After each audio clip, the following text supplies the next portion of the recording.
Hi everyone, my name is Christine and I'm the owner of Plot 19, which is a group of allotments in Kent. I've been wondering whether to start some YouTube videos, and so yeah, this is my first one and I just thought I'd dip my toe in the water, see how it goes. I'm a complete novice when it comes to filming. And you're probably going to notice that.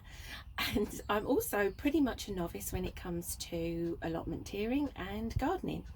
I took on my allotment plot back in June of this year, 2023, and I've learnt a lot quickly. I've made some mistakes, like I'm sure many people do when they first take on allotment, but I have to say the journey is fabulous and it's been pretty much life-changing for me. I haven't done a huge amount of gardening. I've got a very small garden at home, which was why I applied for an allotment, and I was on the waiting list for 3 years. So when it did finally come through, thankfully I was still very keen, and I'd also managed to sort of do a little bit of research before and decide what sort of layout, raised beds, things like that.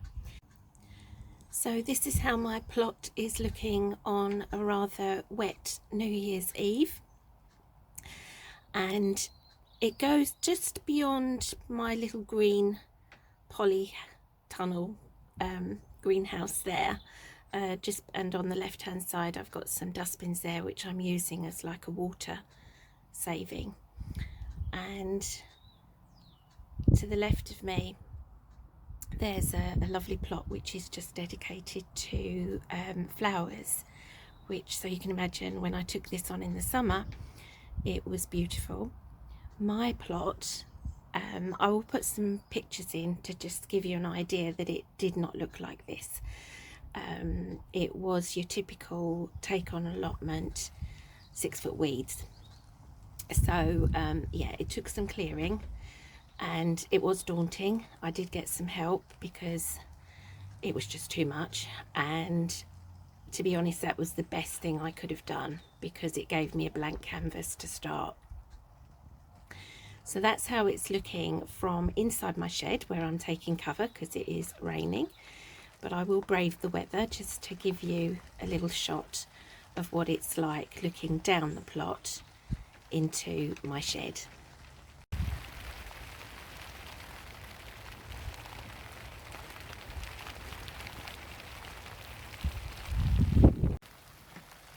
So I can give you a little idea of what's growing. Not a great deal at this time of year in the raised beds. So the first one on the right, I've got still some spring onions in there, as well as some onion sets I put in. The second bed I've put in, there's again I think more onions, and there's also some peas in there. The bed that has the blue netting, that has got calabrese, which I am just harvesting little bits and bobs at the moment. Switching to the left hand side here, I've got 2 of these birdies raised beds. The one covered in the green netting is lots and lots of spring bulbs. They were all ones donated from my family, so they're actually coming up, which I'm really pleased because I had no idea what half of them are, or so it should be interesting. And the left hand metal bed is all sort of country perennial plants, and some are doing better than others. Probably not helped that we have a lot of foxes here and they love digging, and also they use the allotment plots as a bit of an adventure playground.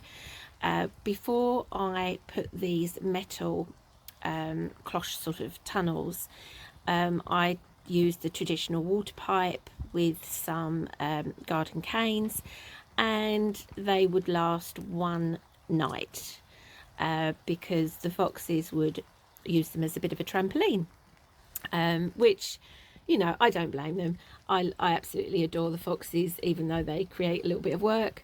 This is as much their home as me, you know, working on the plot.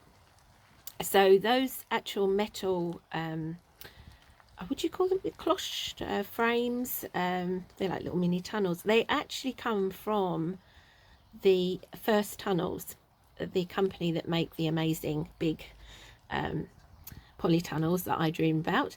And I bought them as the hoops and then asked them to cut the metal that goes across the top, and bought the clips, and they've been amazing. I've secured them to the inside of the wooden beds using pipe clips. In fact, I think the rain is lessening a bit, so I could probably show you that. Let's see.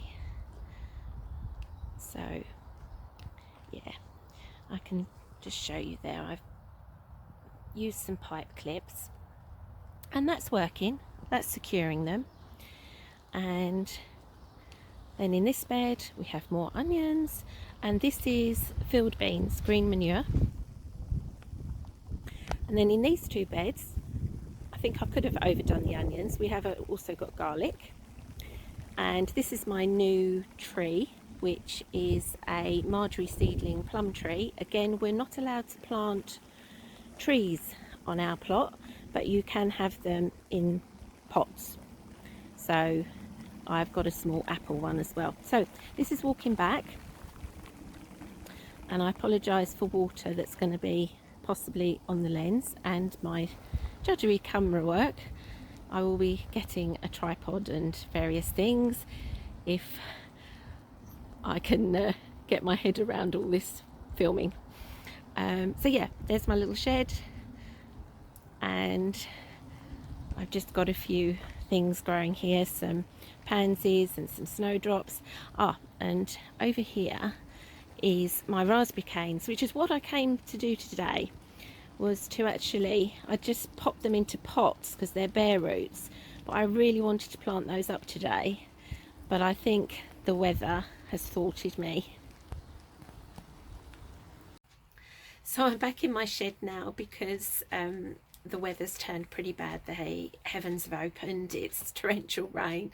So those raspberry canes are not going to go in today, which is a shame because, you know, it was on my list to do, but I have done some other things, and that's the philosophy I try to work with, that as long as I've done something, then it is a job done. So as I mentioned, this is my first video, my first foray into YouTube. Firstly, hope you like it.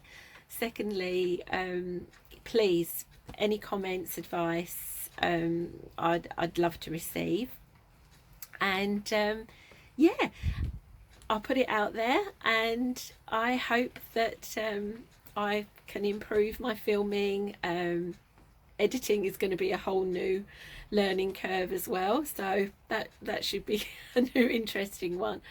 And yeah, I hope to see you all again very soon. Bye bye now.